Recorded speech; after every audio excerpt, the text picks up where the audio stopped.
So we get to chit chat about when a lovely, empowered woman shares the wisdom of love. So, love is something that we can feel when we are a whole, securely attached person. I know that people don't know about Stephen Porges, but they should. Stephen Porges, he's the polyvagal theory doctor. He's still working to prove the polyvagal theory. But in the meantime, one of the courses I took with him, he shares how him and his wife were going to write a book on love. And they were going to write a book of how you cannot love if you're not in a secure, attached relationship. And if you don't have that secure attachment in here, because the oxytocin gene hormone is the hormone of love. Okay. So when you share something like this, people are like, no, okay. I'm like, sure, got it. I know what the movies are about. And I know that they don't know. I love my runes. I showed you these ones. These are the messages of my self empowered women and men and days and 5D mystics. Okay. So some of us, we love to notice the differences between tarot runes. They have a whole different energy, but as lightning strikes, so do the empowered community here. As I was saying, he was going to publish a book with his wife, but the publisher said no, or basically said if it's not something that is leading with drama and saga, it won't be interesting. I'm sad that he didn't go ahead and write it because I would have read it. But I also remember The Art of Loving of Eric Fromm, which is the first book that I came across of psychology. And I said, finally, somebody who knows what love means the way that I experience it. Okay, so when you're a whole inner child, because you have no rupture, there is no rupture from the restorative embodiment. That's your mammalian heritage, it's mine. There's the capacity to stay online with your prefrontal cortex because you're not overwhelmed by emotions that come up, and because your left mode, the verbal, doesn't give you nightmare stories. So you don't have the I'm a piece of shit. Okay, there's no rejection, abandonment, injustice, betrayal, or humiliation or shame wound. So we don't have a rupture.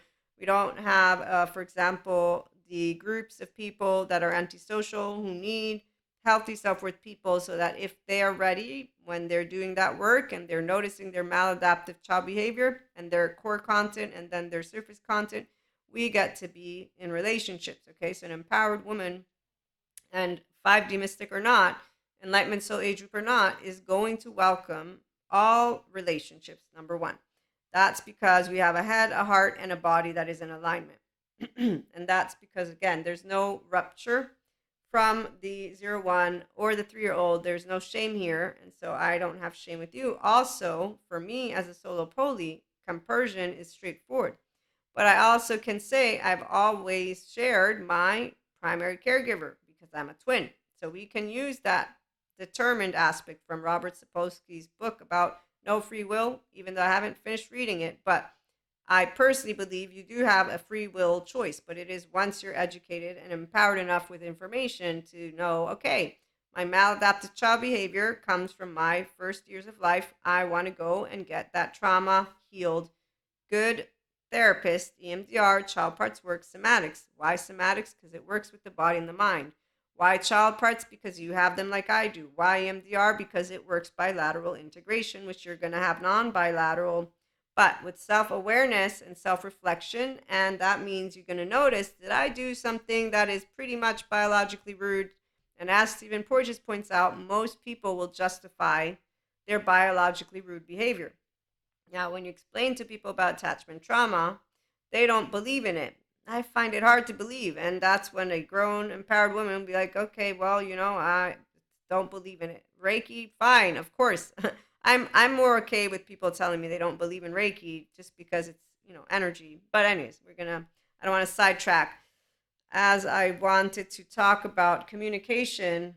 So empowered women will always know of communication as one of the most important aspects of a relationship, as well as taking ownership. You take ownership of who you are, and you have a divine masculine and a divine feminine. That's how I'm breaking it up. And you have a masculine and a feminine. Again, that's how I'm breaking it up. These are not rules. This is IHP with Maria, your host, okay? And woo-woo pseudoscience, because I bring human, spiritual, and spirituality elements together. We explore human evolution and consciousness, and you do personal development and or self-help, and I take that seriously. and support you to be you. So I'm being me, you can be you. The authentic you is a whole divine masculine, divine feminine. You don't need somebody outside of you to awaken your spirituality. It's your name. Use your human name. Okay, so as you learn about being yourself, thank you, Sadhguru. If you know how to keep yourself pleasant within, irrespective of what is happening around you, ultimate liberation cannot be denied to you. To have that, this is a restorative embodiment. That means integration of the brain. To be able to integrate, you need to have a window welcome to your emotions. If, on the other hand, you have non-bilateral integration, you get overwhelmed, you don't notice that you're being cold. So let's say I present to you, you're being insensitive right now, and you justify it versus have a conversation with me. And you justify it in here, and you justify it in here, or anyways, you make it your mission. No, you don't make it a mission. Okay, so I can speak about many examples. So a person, if you present to them something like, this is really not necessary, if they care because they're aware of other, they will say yes to talking. And that's why I was looking for something that I didn't find now that I remembered. And it was a little poll. I saw this poll on our lovely YouTube land. And I thought it's true. So what is key to relationship success? Effective communication, mutual respect, quality time together. Obviously, quality time depends on that opinion of success and relationships. I'm going to say for a polyamory community, we have 24 hours. So love is infinite. That's the part of where, let's go back to, because of having a secure attachment, 0-1-year-old who doesn't need to be seen, to be soothed, to feel safe, to feel secure, to be me. Okay, so like I said, I have a twin. I shared time as a infant with my twin and my mother. So my nervous system learned how to consistently regulate. So I know how to love with equanimity, unflappability, with objectivity, to be rational and emotionally not overwhelmed, because I was determined with the beginning of my life as a child, as an infant.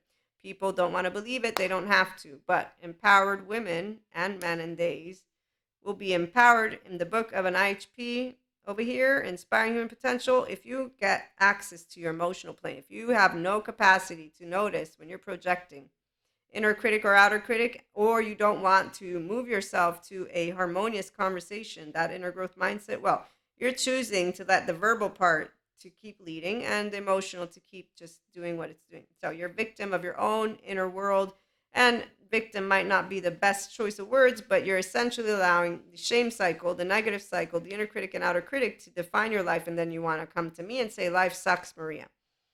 Men suck, Maria. Women suck, Maria. They suck. No, nobody sucks. What sucks is that you're not doing anything to expand your window of tolerance in your emotional plane and to become your own safe haven and secure base. So it's not relationships that aren't successful, men, women, or theys. No, it's not society necessarily. And I do, again, personal development. So we don't talk about societal, political. That's not the agenda here. The agenda here is our interpersonal relationships. And the first is intra and then inter, okay, and 5D relationships. So on that note, when you hear about the masculine feminine energies by this lovely rabbi, you notice when you have both, which you will so a common sense, decent human being will be able to notice that they're both a nurturer as well as a creator, that you have infinite potential that you can expand to, but you'll also learn to mold it and bring it forth. Already with the use of words, we're molding energy and we're sharing. So for me, I'm a divine feminine. I lead with the heart. My mind comes after, and the words depends on what matches the feeling. So see, I navigate for what matches what I feel, which is why I don't use words in the way of a dictionary. I don't use buzzwords.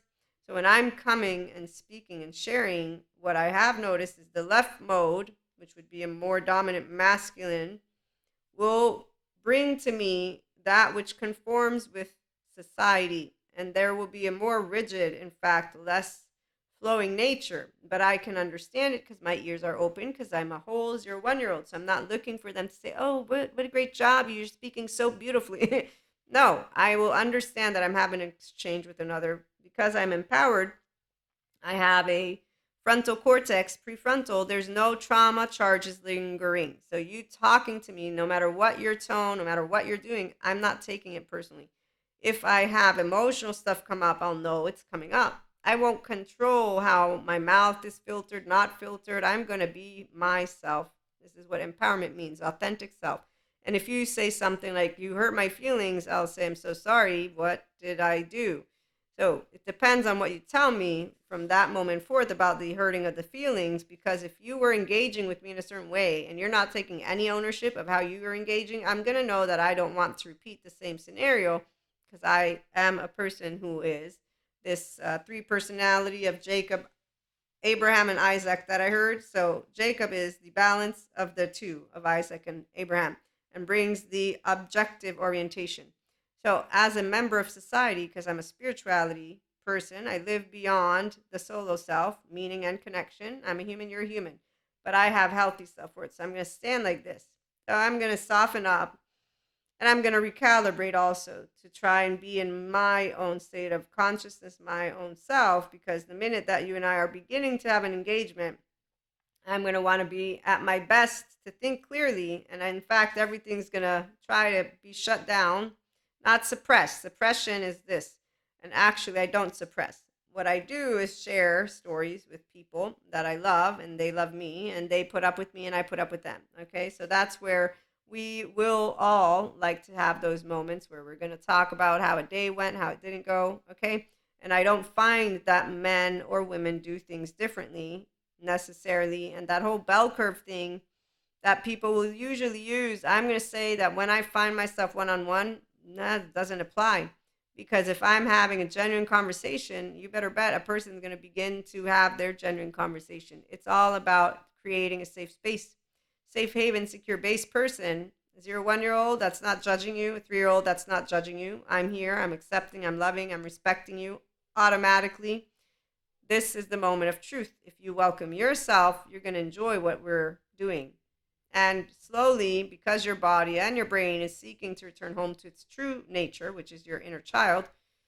So your whole divine masculine, divine feminine, your whole masculinity, femininity, energy, you already have it.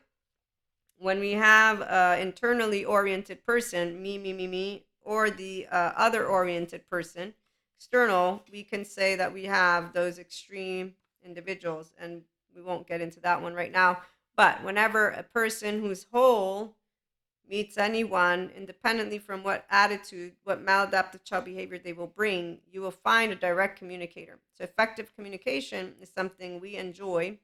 The empowered women in the 5D mystic community, we don't use our clairs in any way, shape, or form to say we know everything. We also know we're not here to pick up on things and have to do any of action. As clairs is that we're tapping into the relational field. The neuroscience community talks about it. Physics community talks about it. Quantum physicists, they call it the hard problem of consciousness. I don't call it a problem, but that's because my vessel is connected in a way of being unconditionally loving, Purusha, pure consciousness, and pure energy. My whole 3-year-old is right here. That's why I didn't lose myself, nor do I feel that loneliness that people who are not empowered, women, men, and theys, who I see out there desperately seeking for somebody, but not moving into an empowered version of themselves. Okay? Okay, so effective communication means I can tell you everything authentically, all of it. If you have an ego that's sensitive and you don't become aware of it, so you freeze up and then you leave and you start doing this catastrophizing, inner critic, outer critic, any of that, which is something very dreadful for people who don't know how to love themselves first because they didn't get that. Okay, so when a person has not had the surrounding environment to be able and be their inner child, they will be afraid of that which a healthy, self-worth, empowered woman will offer them. So no matter what the trending gender stereotype people talk about, they exclude something important, which I'm bringing to this topic today. Effective communication, mutual respect, and quality time. Yes, healthy, self-worth person will already know that wisdom, because we are not coming in to try and attach to you. We are already both our masculine and our feminine, and we're already a tree of life. And that's because it wasn't taken away. I can thank lovely Jesus because I did learn of his story. And, he wasn't accepted, he was mistrusted. He also walked with all the people. And that's the one thing that people forget when they're talking, the 4D mystics or 3D people, about all of what is different out there in the world between pronouns, between lifestyles, loving more than one person in a non conventional friendship way, actually agreeing to consensual non monogamy, which really, like, how close minded do you have to be if you're going to be reactive about another person's way of feeling about love? How little education. I don't even, it's beyond me where in some countries, because I can understand in some countries there's a different cultural background, there's a different educational background, there's a different way. But when I think of certain other countries, like the ones I come from, I just think, okay, wow, you really are interesting. It's fascinating what you think to be cultured means. Because to me, to be cultured means that you know how to differentiate and link. It means you know how to accept that there's different types of just everything. The other fun thing that I learned from this rabbi actually was how masculinity, apparently, I think it's the Kabbalah he was translating or something, but that there's at least 39 ways that the masculine can be expressed, but the feminine is one. And without the feminine, you cannot express any of the masculine or something like that. So it was also interesting how he said that the masculine is the bread and the feminine is the wine. And, for wine to be created takes time. And this whole really fascinating, again, equation that he brings into the table. And he's not trying to create any kind of gender stereotype. He's talking about masculine, feminine energies. And when you're a whole person, all I can tell you is that you will notice all of it in one. And so while a person who is having a challenge being themselves doesn't notice, they can when they're presented with, what are you doing? And it's the moment that I present to you what's going on, that you have the opportunity to welcome yourself, to welcome an effective communicative conversation. But here's where, if your 0 1 year old and 3 year old is scared shitless, and you don't know about attachment or trauma information, you're going to just do what the movies show you to do.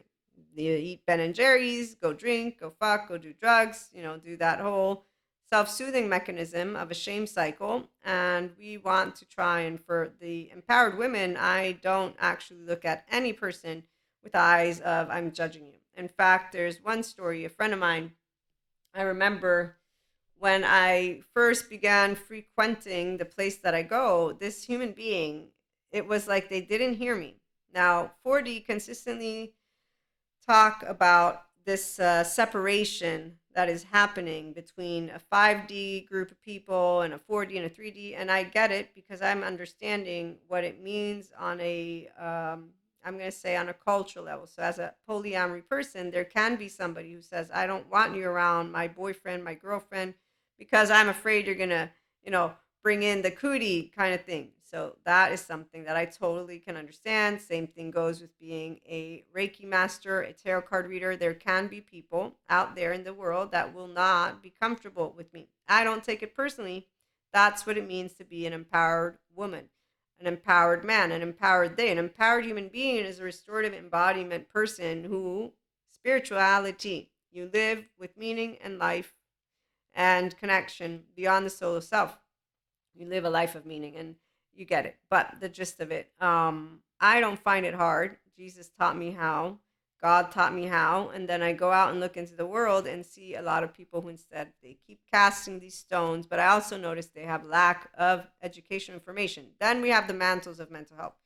What I was saying, the 4D keeps talking about people moving away from each other, and basically that they can't be near each other, stuff like that. So this human being, the first times that I was around, I noticed they could not hear me, but the reality is they didn't look at me. And one time, because I was like, you know what, maybe it's just your impression, Maria. I actually turned around because they were talking to one of my friends. I turned around to face him and I looked at him and I addressed him. I actively talked to the face of this person who did not, nothing. It was like I was invisible. So by the third time, I'm like, okay, whatever it is, it's okay. I don't know. I don't know what the deal is, but he doesn't hear me. And eventually, instead, we became friends. But the first times that he began to look at me and interact with me, he said these words: "Don't look at me like that." Now, this person, they drank a lot. They've gotten better. But he looked at me like this, and I said, "I'm not looking at you like that." Now I know what they say about me. I'm not that. I said, "I never said that you were anything. I'm not looking at you like that." The eyes of a person, when we meet each other, mine don't have trauma charges. So I'm looking at you. And what you will hear, right, from mystics in general is that whole mirror thing. But I'm going to give you the human explanation. Thank you to my trauma courses. The one that shared this data point, I think her name is, it's either Ruth Lanius or it's the Bethany, and I forget her last name. But she's explaining about how the brain works and about trauma memory. And so when I look in the eyes, if a person has trauma charges still lingering, any type of your child parts that you don't take note of, and it comes up, okay? So I look at you and my default mode network is downregulated because I'm safe. I'm not scanning self. I'm not scanning others. So right here, I'm not doing the Isaac or the Abraham if we want. And then I'm going to be a Jacob. I'm going to bring both because I'm present. I'm now. I'm using curiosity, openness, acceptance, love. Words that will not mean much for now if you're uninformed, but that mean when you're comfortable to just be who you are. So I'm comfortable to be who I am. I'm relaxed inside. I'm open hearted. And if you begin to have an attitude, nothing is moving here unless you're getting agitated in a specific way, or I'm nervous because I'm scared. I'm scared you might not like me. So these things can happen.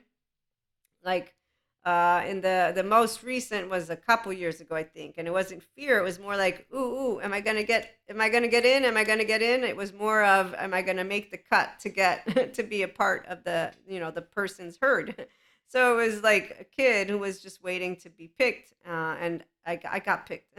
I got a green light, so that was like yay. But that description is a nervous system that I'm bringing to you. Okay, so when I look in the eyes of somebody, if they have trauma charges, if they have any insecurity, man, woman, they be, that is the minute that they're gonna have a mirror in front. So this person who wouldn't talk to me, my thought is at the beginning is they just didn't want to lock eyes, because a person who has stuff going on isn't going to want to look into the eyes are the mirror to the soul, but that soul doesn't have to be a soul. It's our inner child. So anytime somebody who has trauma charges, they're not just there, they're scanning self and the other with the freaked out 0 1 year old, with the freaked out 2 year old, freaked out 3 year old, who knows, and however much other stuff has happened in their life. And you're going to have a person who will react however it is they react. um, Personally, I've never noticed it in that way, meaning if you don't attack me physically, then I'm good. You can use whatever words you want. I was a teenager. I was around people. We all know what teenagers are like. So I'm trying to see if there's any notes before I let you go. But yeah, I just learned how I would choose to use my mouth actually. One moment of my teenage life, I remember thinking, words, they are really powerful, because I can tell that kids get really upset when we're using words. And that was playing, we were all playing with words. And I evaluated because while for me, sticks and stones can break my bones, but words will never harm me. That's the actuality, because I evaluated as those, kids, and we're just being dramatic. I wasn't being dramatic, but I'm sure that if I went back in time, I might say, okay, you were a little charged here, because we all have emotional stuff come up.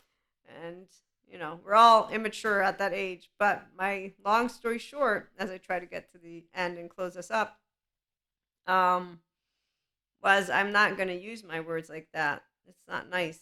It's not nice to hurt somebody's feelings. I know what it's like because, again, we were playing with words like that.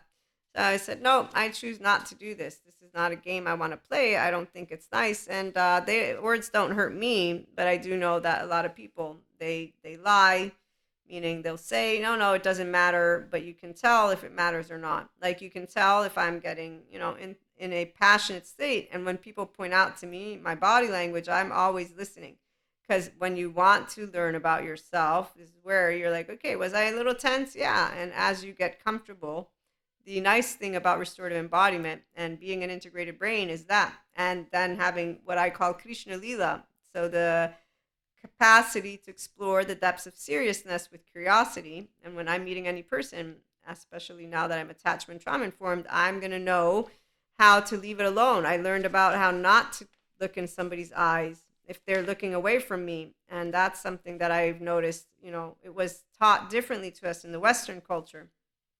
In the Western culture, right? I'm American and Italian. And in fact, I got some person corrected me. Why aren't you looking at me in the eyes? And I wasn't for some reason at that moment, but it made me think of what I learned from my courses, which is eye contact can be something very painful. I have another friend. I got to understand that this friend totally traumatized. I don't know what relationship went down, but 5 years of not a good relationship, and her mannerisms and everything, her face changed. I'll never forget, because the first time I encountered her, her entire forehead was different. And now that I know about how the brain can be, it's not manipulated, but you and mindfulness, and this would take way too long and I don't have time to explain it, but the 3 pillars of the mind: focus, attention, awareness, and the kind intention. Those help to grow the corpus callosum, that which connects your left and right mode. Thank you, Daniel Siegel, for all this beautiful information. The hippocampus, the prefrontal cortex, and the interconnected connectome, which is what you need for neuroplasticity. They talk about that for integration of the brain. Okay, so when you learn, those 4 areas are affected by childhood developmental trauma. And so that's what yoga helps your ventral vagal nervous system, portfolio of toning exercises. Mindfulness helps your brain, which is why some people will say, "Oh, don't do it. Don't change yourself." So there's a lot of different ways people will present to you information.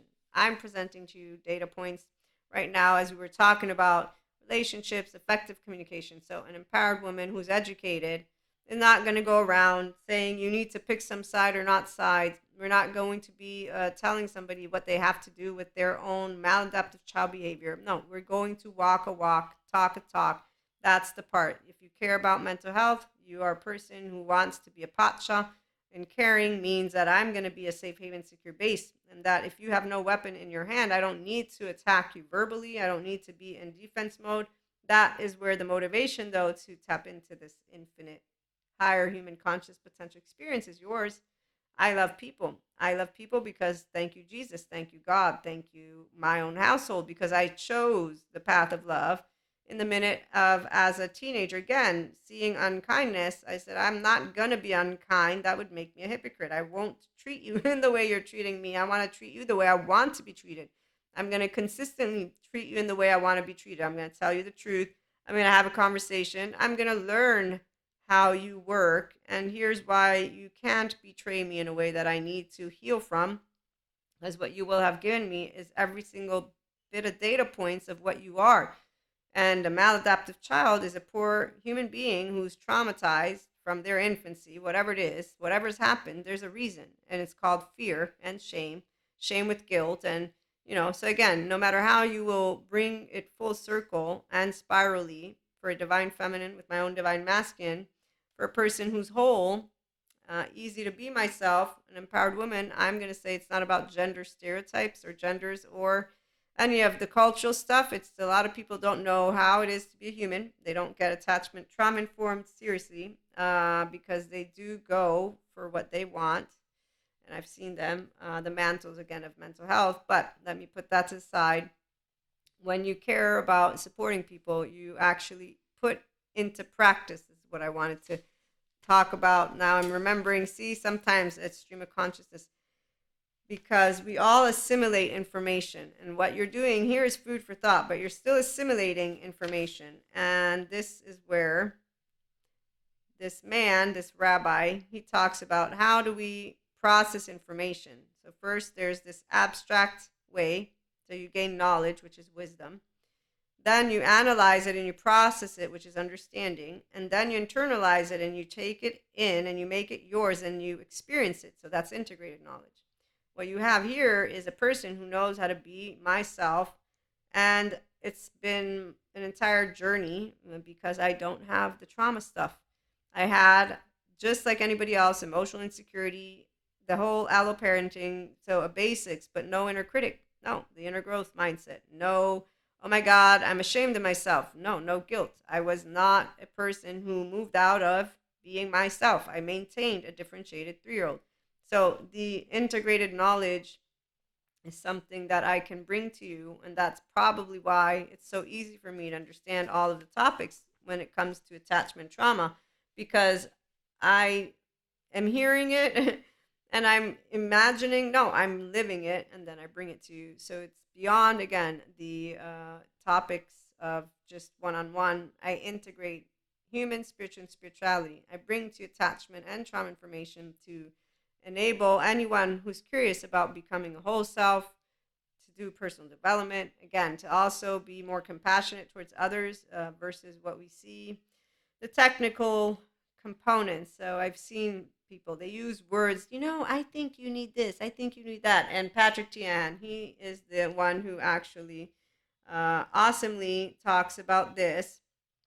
He talks about how sometimes you'll have only one person doing the work for the relationship. In this case, we don't do the work, meaning we do the relationship together, effectively communicating, being your authentic self, being an empowered woman, man or they, being a person who can bring humanity together. Thank you, Sadhguru, as he shares, when you overflow with humanity, divinity has to descend. It's not an entity, it is simply us and our relational field, and we all have different ways, but it's being able to be integration of the brain, securely attached, differentiated self, your restorative embodiment, so self-empowerment, a self, a solo self with another solo self. We do the mui, is what Daniel Siegel calls it. We'll be back with more. If you have any questions, let me know. Have a great day.